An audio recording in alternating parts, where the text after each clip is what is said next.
Bonjour et bienvenue à l'émission Chrétien comme Christ. Aujourd'hui, nous allons continuer notre étude sur la communion fraternelle et le titre de cette émission, c'est « Amertume, non merci ». Alors Christine, est-ce que tu peux commencer avec un verset, je pense, de Paul aux Éphésiens ? Oui, c'est ça. Alors vas-y. Dans Éphésiens, au chapitre 4, et à partir du verset 30, il dit « N'attristez pas le Saint-Esprit de Dieu, par lequel vous avez été marqués d'une empreinte pour le jour de la libération. Que toute amertume, toute fureur, toute colère, tout éclat de voix, toute calomnie et toute forme de méchanceté disparaissent du milieu de vous. Soyez bons et pleins de compassion les uns envers les autres. Pardonnez-vous réciproquement comme Dieu nous a pardonné en Christ. » Alors voilà un mode d'emploi, comment vivre ensemble tout en n'attristant pas Saint-Esprit, mais au contraire, en essayant de réjouir le Saint-Esprit pour qu'il demeure avec nous et qu'il vienne et qu'il vive en nous. Oui, donc là, on a parlé avant donc, de la communion fraternelle, comment faire pour avoir une communion fraternelle, ensuite, comment maintenir la communion fraternelle, et ici, on va dire comment préserver la communion d'une chute inévitable, c'est-à-dire qu'une fois que la communion dure dans la durée, parce que se réunir une première fois, c'est facile, ensuite on maintient, on a quelques règles, ça va, et ici, on parle de quelque chose à plus long terme. Exactement. Et à long terme, ce qui se passe, c'est que souvent, il y a des colères qui montent, des incompréhensions, etc. Et puis ici, dans ce passage, il nous parle de faire attention à ce que, justement, on ne laisse pas monter ces choses-là en nous. Alors, la première question qu'on peut se poser, c'est comment faire pour, justement, ne pas laisser cette place à l'amertume qui, soyons francs, arrive facilement, essaye facilement de faire son nid chez nous. Alors moi je pense qu'une des premières choses, c'est de ne pas soupçonner le mal chez l'autre. Ne pas soupçonner que l'autre a voulu faire quelque chose d'une façon volontaire pour peut-être nous nuire. Et ça, c'est déjà une base. Je vais considérer que la chose est arrivée, c'est un accident, c'est quelque chose qu'on a fait tout à fait innocemment. Et là, ça va m'empêcher de faire monter cette amertume ou cette colère en moi. C'est aussi une question de caractère. Je peux être un sanguin, avoir un caractère colérique et tout de suite m'énerver, etc. Mais j'ai remarqué que le sanguin, lui, il s'énerve, mais après, ça retombe et il est calme. Il se rend compte qu'il a fait une bêtise. Ça demande aussi qu'on puisse s'humilier. On en avait parlé de l'humiliation, de savoir dire, reconnaître nos torts, et surtout ne pas accuser l'autre. C'est ça, en fait. Ouais, donc soupçonner le mal, finalement, c'est quelque chose qui va envenimer souvent la situation. Et c'est surtout aussi, des fois, soupçonner le mal, c'est quelque chose que nos proches, nos connaissances attisent des fois chez nous. Il y a des personnes de notre entourage qui vont attiser cela. Alors qu'est-ce qu'on doit faire quand c'est comme ça ? On a une personne, on dit tiens, un tel n'a pas fait ça, donc ça nous a un peu blessés, donc voilà. Et puis on pourrait dire il n'a pas fait exprès, comme tu dis, voilà. Mais il y a d'autres personnes qui viennent, non, sûrement qu'il t'en veut ou quelque chose. Qu'est-ce qu'on doit faire quand il y a des personnes qui viennent nous dire ce genre de choses ? Mais je crois qu'il y a cette volonté d'abord de ne pas écouter et de dire non, je ne crois pas. C'est l'amour qui va changer les choses. Je ne crois pas qu'il a voulu me faire du mal. Maintenant, ce qui se passe aussi, c'est qu'il y a la sensibilité. Donc, il y a quand même une blessure qui est là et qu'il faut remettre au Seigneur, quelque part, de dire, écoute, là, cette parole m'a vraiment fait du mal. Mais au lieu d'en parler avec quelqu'un d'autre, c'est plutôt aller trouver la personne. Et peut-être lui dire, écoute, cette parole que tu m'as dite m'a blessée, est-ce que c'est ça que tu voulais dire ? Et en fait, donner l'occasion justement de rétablir, parce que souvent, il y a tellement de paroles, ici, on parle de paroles parce que c'est ce qui arrive quand même le plus souvent, il y a tellement de paroles qui sont dites sans arrière-pensée ou sans réaliser le mal qu'elles peuvent produire dans l'autre. Et je crois que dire, écoute, ça m'a vraiment blessée, est-ce que tu peux m'expliquer pourquoi tu m'as dit ça ? Et généralement, quand c'est juste un tête-à-tête, ça peut se régler avec de la bonne volonté de part et d'autre. Oui, donc ça demande quand même du courage. Ça demande du courage. Et de l'humilité. Oui. Parce que ça veut dire qu'on doit reconnaître qu'on a été blessé. Oui. Hein, donc ça veut dire quelque part qu'on doit reconnaître une faiblesse. Enfin, le fait que voilà, on a été atteint, on a été atteint par quelque chose. Donc, mais ça demande du courage d'aller trouver la personne concernée. Oui. C'est tellement plus facile d'aller trouver quelqu'un d'autre. L'auteur de l'Épître aux Hébreux nous dit de ne laisser aucune racine d'amertume produire des rejetons. Ça veut dire que ne laisse pas s'étendre autour de toi. Trop souvent, on laisse les paroles s'étendre. Un tel a dit ceci, un tel a dit cela, et il a dit ça de toi, il a pensé ceci. Et puis c'est comme si on mettait de l'huile sur le feu, et ça reprend, et ça reprend. Et dire tout de suite, non, je ne crois pas que mon frère ou ma sœur a voulu faire cette chose. Oui, et puis aussi quand on est blessé, c'est-à-dire qu'on a eu donc des paroles qui nous ont fait du mal, même si on en parle à personne, ça fait à l'intérieur, on peut ruminer. On rumine. Hein, et donc, je pense que le principal, c'est, comme tu dis, d'aller trouver la personne et de dire, écoute, voilà, si c'est possible en tout cas, d'aller trouver la personne et dire, voilà, écoute, ce que tu as dit m'a blessé. Moi, je me souviens, c'était encore quand j'étais aux études, mais il y avait un des professeurs qui avait dit des choses sans arrière-pensée, mais qui me touchait personnellement et directement et devant tout le monde. Et je me souviens que ça m'avait fait mal. Et puis j'étais blessé et je me suis dit bon, qu'est-ce que je fais ? Alors je n'allais pas en parler à quelqu'un parce que c'est pas mon genre, mais je me sentais blessé. Je me suis dit ok, soit je fais semblant de rien et j'essaie de couvrir ça, je le mets dans un coin et ça va passer. Et c'est ce que beaucoup font et je pense que c'est une erreur. Ou alors je vais trouver le professeur et puis je vais lui dire écoute voilà, t'as dit ça et ça m'a fait mal, etc. Et c'est ce que j'ai fait. J'ai pris mon courage à deux mains, j'ai trouvé le professeur et je lui ai dit voilà. Les paroles qui ont été dites, alors peut-être t'as pas voulu, mais puis s'excuser, puis voilà, et puis c'était tout. Et puis, mais ça demande du courage et de l'humilité, parce que reconnaître qu'on est blessé, c'est pas facile non plus. Vrai.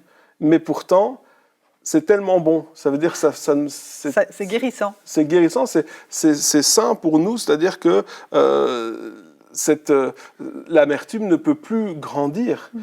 Et je crois que l'amertume en soi, c'est vraiment, comme tu l'as dit dans ce texte hébreu, c'est le poison, un des poisons le plus mortel dans l'Église aujourd'hui. Cette amertume, elle empoisonne véritablement nos relations et elle met la communion fraternelle en grand danger. Oui, parce qu'en fait, même si tu ne le dis pas tout de suite, mais que tu l'enfouis en toi, à un certain moment, ça va sortir.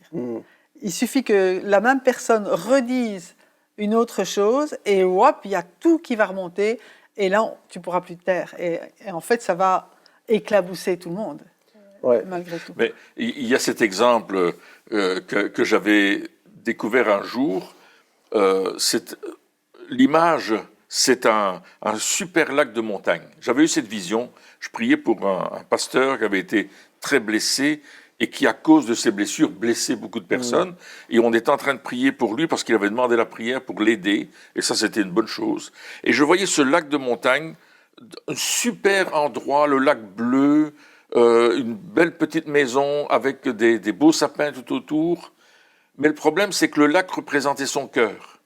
Et toutes les choses qui l'avaient blessé, il les avait jetées dans le fond du lac. Et tout d'un coup, dans cette vision, il y a un petit bonhomme qui est sorti. Et ce bonhomme était en colère. Il a cassé tous les arbres autour de ce lac. Il a cassé la maison, il a tout cassé.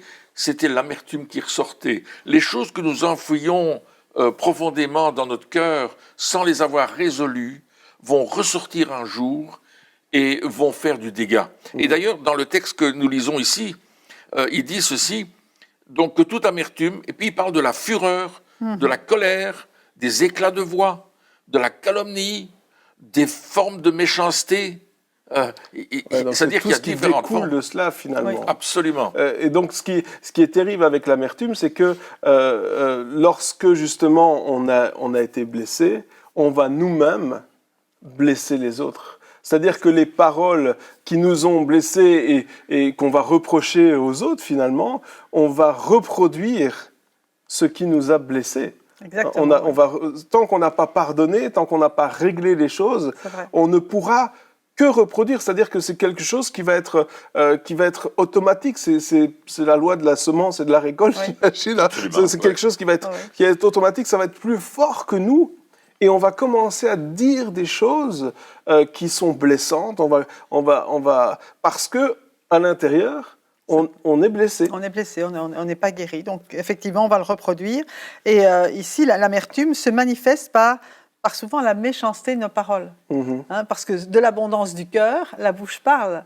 Et si dans mon cœur, il y a toutes ces choses amères, eh bien, ça va sortir. Ça va sortir par mes paroles. Et effectivement, on va infecter, je vais dire, tous ceux qui sont autour. Et même si on n'insulte pas, je vais dire, les personnes directement, à un certain moment, on va parler de ce qui nous est arrivé et on va souvent, si on l'enfuit profond, ça va ressortir plus fort et on va vraiment salir les personnes qui nous ont parlé. Et puis on va vraiment leur faire du mal. C'est-à-dire qu'on va pas forcément... Alors l'amertume, c'est pas forcément dire des paroles méchantes en face.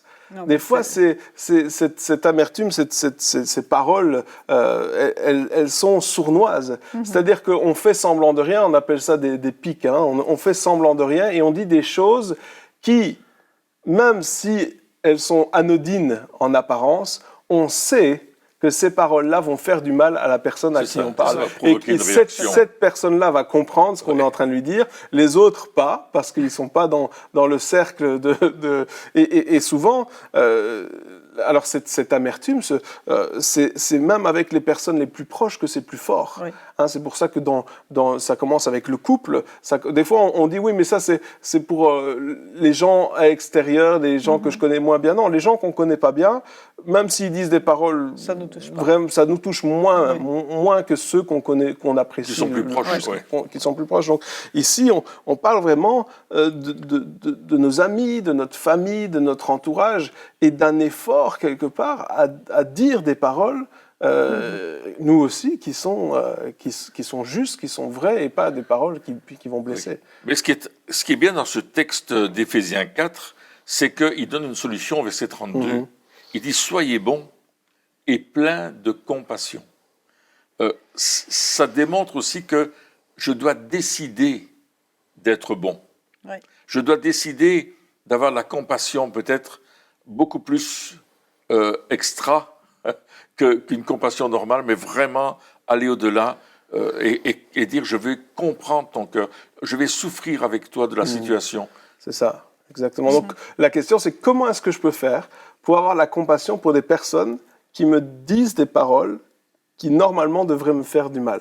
Comment est-ce que je peux faire pour avoir cette compassion? C'est peut-être à certains moments essayer de se mettre à leur place et de réfléchir qu'est-ce qu'elles ont voulu dire ou pourquoi elles ont parlé comme ça.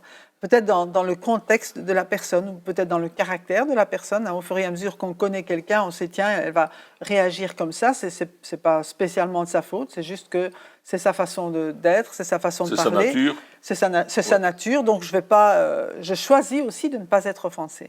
Ne pas être offensé, c'est aussi un choix. Et c'est un choix qu'on peut prendre avant l'offense. C'est plus facile.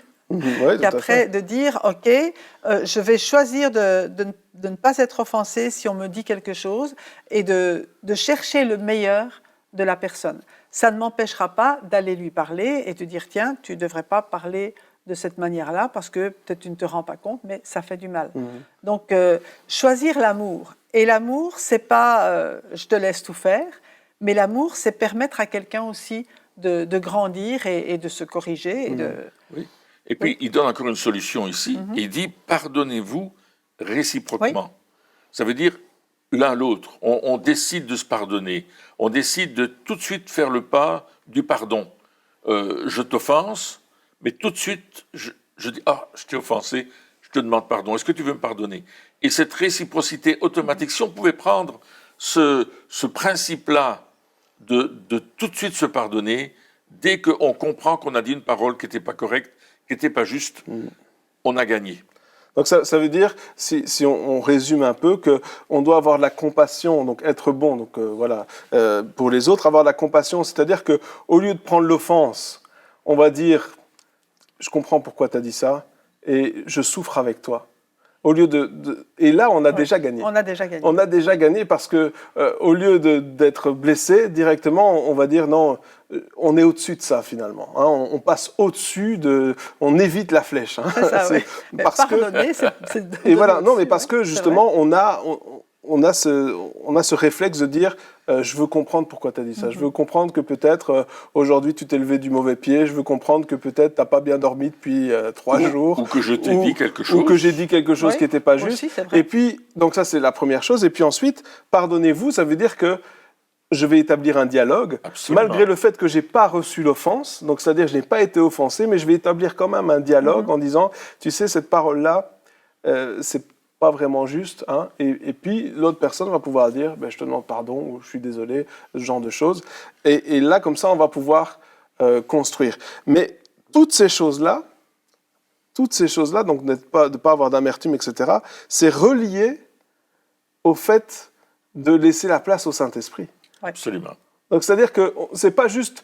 Le but, c'est pas juste d'être de meilleures personnes. C'est pas juste un mode d'emploi. C'est ça. C'est pas juste parce que des fois on dit on va faire ça parce que comme ça je vais être une meilleure personne. Mais ça a rien à voir. Enfin, bien sûr, on sera des meilleures personnes, mais c'est pas ça le but. Ici, on parle de l'œuvre du Saint-Esprit au milieu de nous. Est-ce que tu peux peut-être nous parler de ça, de l'œuvre du Saint-Esprit? Qu'est-ce qu'il veut faire au milieu de nous? Mais, le Saint-Esprit, il veut en nous former le caractère de Jésus. Donc, il va nous aider dans toutes ces démarches. Et je crois que sans lui, c'est pas possible d'agir comme on vient de le décrire, parce que c'est lui qui va mettre cet amour de Dieu dans nos cœurs pour la personne, les uns pour les autres. Et donc, il faut laisser le Saint-Esprit agir dans nos vies et nous dire, mais Jésus, qu'est-ce qu'il aurait fait à ma place? Saint-Esprit vient démontrer en moi le caractère, vient démontrer en moi l'amour de Jésus. Le fruit de l'esprit, c'est pas notre fruit, c'est le fruit de l'esprit. Hein, l'amour, la patience, la joie, la paix, la bonté, la bénignité, hein, la bonté qui va à l'extrême, etc., la maîtrise de soi. Donc il faut, ne pas attrister le Saint-Esprit, c'est laisser le Saint-Esprit avoir cette influence dans nos vies pour manifester le caractère de Christ dans toutes les circonstances. Oui, et je pense que ça va toucher aussi notre nature. Oui. La nature charnelle. Hein, Paul parle de la nature charnelle du chrétien. Le chrétien charnel, c'est-à-dire qu'il va réagir avec ses pulsions, avec ses attitudes du monde. Et il parle du chrétien, de l'homme spirituel. Et c'est ça que si j'attriste le Saint-Esprit, si je le limite dans son action dans ma vie, je vais plutôt agir sur mes propres sentiments, mes propres réactions. Tandis que si je décide de tout faire pour que le Saint-Esprit ait une grande influence dans ma vie et que cette influence touche les autres, alors la personne du Saint-Esprit en moi va avoir cette possibilité de me sortir de là. Et c'est là que Dieu fait de moi un chrétien spirituel. Non pas qu'il est spirituel, vous savez, qui vole à 3 mètres de haut, marchant sur un nuage, c'est pas de ça qu'il parle. Il parle d'un chrétien qui dépend entièrement de la personne du Saint-Esprit. Oui, donc le but finalement de ma vie, des efforts que je vais faire, parce que ici, lorsqu'il parle de faire attention, d'être bon, d'avoir de la compassion, de pardonner, tout ça, c'est des efforts qu'on doit réaliser nous-mêmes. Alors oui, le Saint-Esprit nous aide, et heureusement, parce que sinon... L'effort de laisser faire le Saint-Esprit. on n'y arriverait pas.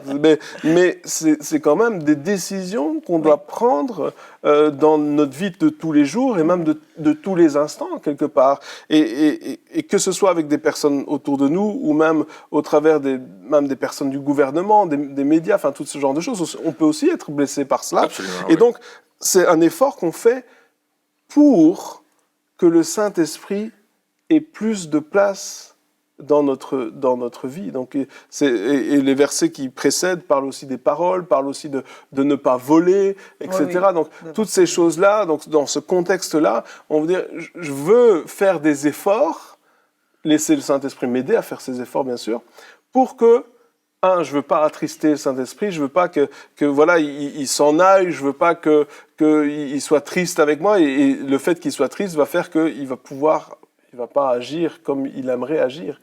Et donc, je veux laisser toute la place au Saint-Esprit. Et pas seulement dans mes prières, c'est-à-dire souvent, on a cette prière, Saint-Esprit, prends toute la place, Saint-Esprit, fais ce que tu veux. Hein, c'est des prières que l'on dit souvent, mais ces prières impliquent cela. Ouais. C'est-à-dire qu'on ne peut pas prier cette prière si on n'est pas prêt à faire ça. C'est ça, à mettre ces choses-là en pratique. Oui, c'est ça. Et en fait, le Saint-Esprit, il vient nous aider, mais c'est un choix. Voilà. C'est un choix de laisser le Saint-Esprit agir dans nos vies, parce qu'on a encore, quand on vient au Seigneur, on a encore un peu la mentalité du monde. Et cette mentalité qui est un peu revanchard, comme ça. Ouais. Et donc, il faut choisir de dire non, c'est plus mes pensées, c'est plus mes raisonnements qui agissent, mais le Saint-Esprit, il va nous donner cette impulsion de dire pardonne. Et là, je choisis, il y a parfois cette lutte en nous, hein, je pardonne pas, c'est juste, c'est pas juste, si je pardonne, il va en profiter. Il y a tous ces raisonnements qui viennent et où on choisit non, maintenant je choisis de me soumettre au Saint-Esprit, de me soumettre à la parole de Dieu et de pardonner, même si ça paraît fou, je veux dire, aux yeux du monde. Oui. Et l'apôtre Paul, dans ce texte-là, il dit que nous avons été marqués, scellés du Saint-Esprit pour le jour de notre rédemption. Donc il dit que quand même, lorsque je suis devenu chrétien, le Saint-Esprit est venu donner la vie à mon esprit et habiter en moi. L'Esprit de Dieu est là en moi. Et Amen. Encore une fois, comme tu disais, Nathanaël, quelle place est-ce que je lui laisse dans ma vie? Est-ce qu'il prend toute la place pour me diriger, ou seulement la moitié, ou un tiers, ou 2 tiers? Qu'est-ce que je donne au Saint-Esprit dans ma vie? Quelle est ma relation avec le Saint-Esprit? Parce qu'en fait, c'est une question d'intimité, encore une fois, avec la personne du Saint-Esprit. Comment est-ce que je vis cette intimité et qu'est-ce que ça va produire en moi? Et le fruit de l'esprit dont tu parlais tout à l'heure va être le résultat de cette intimité avec le Saint-Esprit. Et c'est Jésus qui disait qu'on était attachés au cep, nous sommes les sarments attachés au cep, et bien sûr, à ce moment-là, il y a la sève qui passe. Le Saint-Esprit passe en nous et produit du fruit. C'est extraordinaire. Oui, le Saint-Esprit, il veut faire des choses extraordinaires au travers de nos vies, mais et en même temps, il nous dit, ok, je veux, mais c'est selon mes règles. Je veux agir au travers de toi, mais selon mes règles à moi.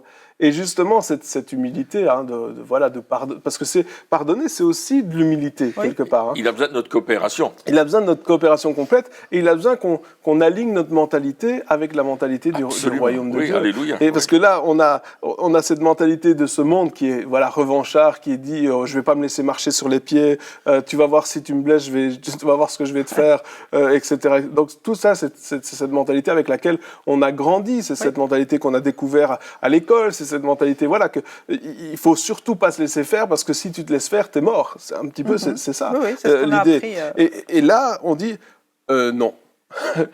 Non, tu vas pardonner, tu vas arrêter d'en vouloir, tu vas comprendre les autres, tu vas avoir de la compassion pour les autres. Et là, on se dit, mais c'est pas en accord avec ce qu'on a appris, et puis comment est-ce que je peux faire pour cela? Et là, tu t'as répondu, cette intimité avec Dieu. On va s'approcher de lui, et lui va changer notre cœur, il va changer notre façon de voir les choses.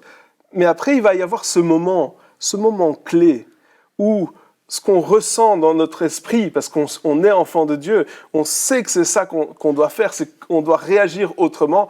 On a ça, on a eu cette révélation, on a toujours la connaissance qu'on a appris, et il va y avoir ce moment clé où on va devoir faire un choix. Quelle option est-ce que je vais prendre? C'est ça. Et c'est là que tout se passe quelque part. C'est dans ce moment, ok, je vais décider. Alors, il y en a peut-être qui regardent cette émission et qui se disent, oui, c'est vrai, j'ai eu ce choix, je m'en souviens très bien, mais j'ai pris la mauvaise décision, je me suis trompé. C'est pas grave. C'est pas grave. Faut pas recommencer. Dieu donne une nouvelle occasion. Amen. Dieu va nous... Moi, je crois que des fois, on se dit, on est tellement à regarder dans le passé, à se dire les choses qu'on a manquées, qu'on a ratées, etc. Alors que le Seigneur nous dit, regarde, je vais te donner une nouvelle occasion de bien réagir. Et à cette occasion-là, maintenant, réagis bien. Maintenant, ne choisis pas l'amertume. C'est ça que Dieu nous dit quelque part. Et je pensais à une chose, c'est un peu extra ce que je vais dire, mais dans le naturel, on a les 5 sens. Hein, on a l'ouïe, la vue, l'odorat, le goûter et le toucher. Et si nous soumettons ces 5 sens à Dieu, il va changer les choses dans notre vie. Souvent, il est écrit que celui qui a des oreilles entende ce que l'Esprit dit à l'Église. Nos oreilles doivent être alignées avec ce que Dieu dit. Ouais. Notre vue, notre vision doit voir la vision de Dieu. On doit goûter combien l'Éternel est bon. Et si on l'a goûté, on va le vivre. Reproduire aussi. On va le reproduire. On doit sentir l'odeur du parfum, du sacrifice qu'on offre à Dieu. On doit pouvoir toucher la grâce de Dieu. Donc, nos 5 sens, à un certain moment, vont être alignés avec le Saint-Esprit pour vivre non plus les sens comme je les vis dans le monde, comme la convoitise des yeux, entendre des mauvaises choses, goûter à des choses qui ne sont pas goûtables spirituellement, toucher des choses que je ne peux pas toucher. On parlait du vol tout à l'heure, c'est une manière de toucher les choses, etc. Je vais non plus soumettre mes sens à la pensée du monde, à la manière de vivre du monde, mais je veux que mes 5 sens soient soumis au Saint-Esprit, ce qui empêchera à ma vie d'être dans des conflits d'amertume, de colère, de mauvaises pensées, etc. Parce que je dis, oh Seigneur, j'entends quelque chose qui n'est pas bon, mais qu'est-ce que tu entends, toi ? Ouais. Donne-moi d'entendre comme toi. Je vois quelque chose qui n'est pas juste, mais donne-moi de voir comme toi. Et ainsi de suite. Et on va avoir une vie tout à fait transcendée avec le Seigneur. Oui, donc ça doit être notre prière de maintenant. Voilà, on se dit, ok, j'ai eu de l'amertume jusqu'à maintenant, j'ai eu du mal à pardonner, on est tous passés par là. Hein. Oui. Celui qui dit, moi, j'ai jamais eu d'amertume contre personne, bon, ok, c'est que tu es tout seul sur une île déserte. Mais tu t'en veux peut-être à toi-même. Tu t'en veux à toi ou à Dieu. Tu te punis peut-être d'être tout seul. Ouais. Et puis on se dit, voilà, alors au lieu de vivre dans le passé, de vivre dans nos échecs, il est temps maintenant de prendre un nouveau départ. Et peut-être ceux qui nous regardent peuvent se dire maintenant, Seigneur, aide-moi à pardonner, aide-moi à aimer, aide-moi à avoir de la compassion, à être bon, parce que je veux pas être quelqu'un qui produit des rejetons négatifs et qui infecte les autres. Moi, je veux être de quelqu'un qui bénit les autres. Oui. Je me souviens que j'avais parlé avec un ami qui est dans le ministère il y a très longtemps et c'était salutaire, ce genre de conversation, parce qu'il m'a dit, écoute, tu peux vivre plein de choses, tu peux faire des erreurs, etc., mais ne laisse jamais l'amertume prendre le dessus, parce que si tu es amer, il faut que tu arrêtes de servir Dieu. Tu ne peux pas servir Dieu correctement si tu es amer. C'est impossible. Tu vas faire pire que mieux. Oui. Même si tu as des révélations, même si tu connais plein de choses, même s'il y a plein d'onctions sur ta vie, etc., il dit, si tu es amer, il faut arrêter. Et je pense que dans notre vie, maintenant, là, peut-être que vous qui nous regardez, maintenant, de se dire, moi, je veux maintenant pardonner. Seigneur, aide-moi à le faire. Jusqu'à présent, j'ai pas été capable et j'ai plein de raisons et peut-être il y a plein de raisons pour en vouloir à certaines personnes. Peut-être tu as raison de le faire. Ils t'ont fait du tort, ils t'ont fait du mal. Mais décide maintenant de pardonner. Décide de ne plus laisser l'amertume parce que cette amertume, elle te consume. Cette amertume, elle te détruit et cette amertume, elle t'empêche d'aller sur le chemin que Dieu a préparé pour toi. Alors dis, Seigneur, je veux te laisser entre tes mains, je te laisse l'amertume, donne-moi ta compassion et laisse Dieu te remplir de ce cœur de compassion, cet amour qui vient de lui, cette bonté qui vient de lui et il va te montrer l'exemple. Et lorsque tu vas te trouver la prochaine fois devant cette décision, amertume ou pardon, choisis le pardon. Dieu a dit, j'ai mis devant toi la vie et la mort, choisis la vie. On a toujours le choix. Ça ne dépend pas des autres, ça ne dépend pas de quelqu'un d'autre, ce n'est pas à cause d'eux, c'est le choix que tu as maintenant. Et choisis la vie et Dieu va t'aider. Si tu choisis la vie, tu vivras et tu pourras être prospère dans ce que tu fais parce que Dieu a un plan merveilleux pour toi. Amen. Eh bien, chers amis, merci de nous avoir suivis encore pour cette émission et on se retrouve très bientôt pour la suite. Au revoir.